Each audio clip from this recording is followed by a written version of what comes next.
ವರಮಹಾಲಕ್ಷ್ಮಿ ಹಬ್ಬವನ್ನು ಯಾವ ದಿನ ಆಚರಿಸಬೇಕು, ಹೇಗೆ ಆಚರಿಸಬೇಕು, ಏನಿದು ಗೊಂದಲ, ಯಾಕಿದು ಗೊಂದಲ ಆಗ್ತಾ ಇದೆ? ಹಾಗಾದ್ರೆ 28ಕ್ಕೆ ಆಚರಿಸ್ಬೇಕಾ, 21ನೇ ತಾರೀಕು ಆಚರಿಸ್ಬೇಕಾ ಅಂತ ಜನಗಳ ಪ್ರಶ್ನೆ. ಯಾರೆಲ್ಲ ವ್ರತದ ರೀತಿಯಲ್ಲಿ ಮಾಡ್ತೀವಿ, ವ್ರತದ ಆಚರಣೆಯನ್ನು ಮಾಡ್ತೀವಿ ಅನ್ಕೊಂಡಿರ್ತೀರಿ, ಅವ್ರಿಗೆ ಮಾತ್ರ ಇದೆ. ಶಾಸ್ತ್ರ ರೀತಿಯಲ್ಲಿ ಆಚರಣೆ ಮಾಡಬೇಕು ಅಂದ್ಕೊಂಡಿದ್ದೀರಾ, ಬೆಳಗ್ಗೆ ಮತ್ತು ಸಂಜೆ 2 ಸಮಯಗಳಲ್ಲಿ ಕೂಡ ನೀವು ಶಾಸ್ತ್ರಬದ್ಧವಾಗಿ ಮಾಡಬೇಕು.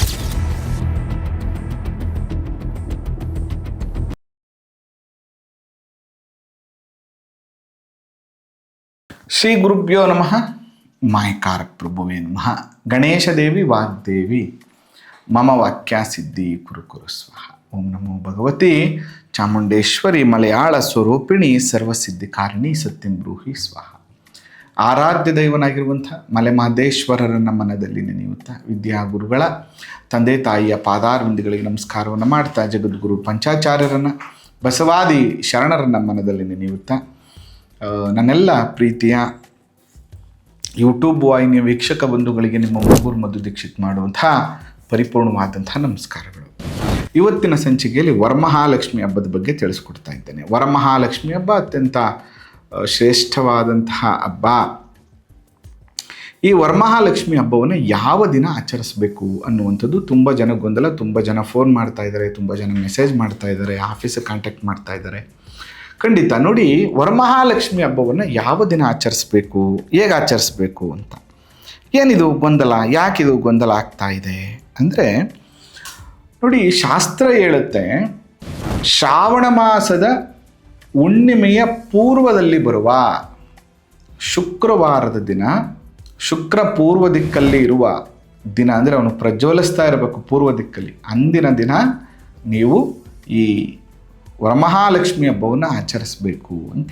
ಅಲ್ಲಿ ಏನಾಗಿದೆ, ಹುಣ್ಣಿಮೆ ಮತ್ತು ಶುಕ್ರವಾರ 2-3ನೇ ವಾರ ಬಂದಿರುವಂಥದ್ದು. ಅಂದರೆ ಹುಣ್ಣಿಮೆನೇ ಬಂದ್ಬಿಟ್ಟಿದೆ ಅವತ್ತು. ಹುಣ್ಣಿಮೆ ದಿನ ಅಂದರೆ ಈ ಹುಣ್ಣಿಮೆ ಬಿಫೋರ್ ಬರುವಂಥ ಶುಕ್ರವಾರ ಅಂತ ನಾವು ಹೇಳ್ತೀವಿ. ಆದರೆ ಹುಣ್ಣಿಮೆ ಶುಕ್ರವಾರ 2 ಒಂದೇ ದಿನ 28ನೇ ತಾರೀಕು ಬಂದ್ಬಿಟ್ಟಿದೆ. ಹಾಗಾದ್ರೆ 28ಕ್ಕೆ ಆಚರಿಸ್ಬೇಕಾ, 21ನೇ ತಾರೀಕು ಆಚರಿಸ್ಬೇಕಾ ಅಂತ ಜನಗಳ ಪ್ರಶ್ನೆ. ನೋಡಿ, ಇಲ್ಲಿ ಸರಿಯಾದ ಅರ್ಥವನ್ನು ನಾವು ತಿಳ್ಕೋಬೇಕು. ಹುಣ್ಣಿಮೆಯ ಪೂರ್ವದಲ್ಲಿ ಬರುವಂತಹ ಶುಕ್ರವಾರ ಅಂತ ಹೇಳ್ದ.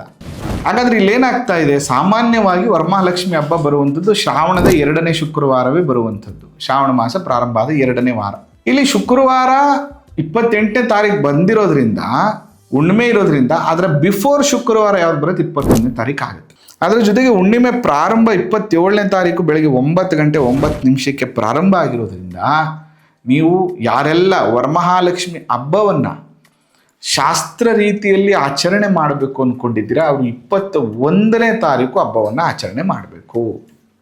ಸಾಮಾನ್ಯವಾಗಿ ಅವತ್ತು 10:30ಯಿಂದ 12 ಗಂಟೆವರೆಗೂ ರಾಹುಕಾಲ ಇರುವಂಥದ್ದು.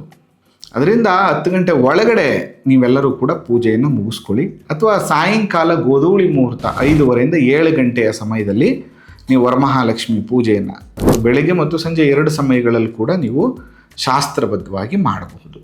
ಯಾರೆಲ್ಲ ವ್ರತದ ರೀತಿಯಲ್ಲಿ ಮಾಡ್ತೀವಿ, ವ್ರತದ ಆಚರಣೆಯನ್ನು ಮಾಡ್ತೀವಿ ಅಂದ್ಕೊಂಡಿರ್ತೀರಿ, ಅವ್ರಿಗೆ ಮಾತ್ರ ಇದು. ಅದರಿಂದ ಯಾರೆಲ್ಲ ಈ ವರಮಹಾಲಕ್ಷ್ಮಿ ಹಬ್ಬವನ್ನು ಮಾಡಬೇಕು ಅಂತ ಇದ್ದೀರಿ, ಆಚರಣೆ ಮಾಡಬೇಕು ಅಂತ ಇದ್ದೀರಿ, ಅವರೆಲ್ಲರೂ ಕೂಡ 21ನೇ ತಾರೀಕು ಮಾಡುವಂಥದ್ದು. ನೋಡಿ, ನ್ಯೂಮರಾಲಜಿಗಾಗಲಿ ಹಬ್ಬ ವ್ರತಗಳಿಗಾಗಲಿ ಯಾವುದೇ ಥರದ ಸಂಬಂಧಗಳಿಲ್ಲ. ಇದನ್ನು ಪ್ರತಿಯೊಬ್ಬರು ತಿಳ್ಕೋಬೇಕು.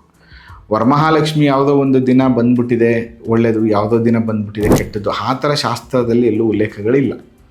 ವ್ರತಗಳು ಬರುವಂಥದ್ದು, ಹಬ್ಬ ಹರಿದಿನಗಳು ಬರುವಂಥದ್ದು ಅದಕ್ಕೆ ಆದ ಒಂದು ಶಾಸ್ತ್ರ ಸಮ್ಮತ ಇರುತ್ತೆ.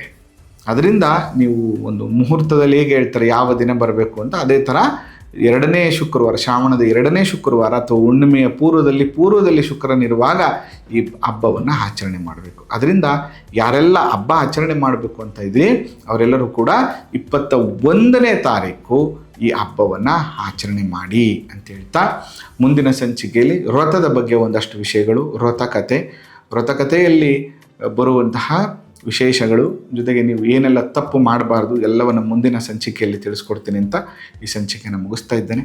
ಆ ಮಲೆಮಹದೇಶ್ವರ ಅನುಗ್ರಹ ಸದಾ ನಿಮ್ಮ ಮೇಲಿರಲಿ. ನಮಸ್ಕಾರ. ಶ್ರೀ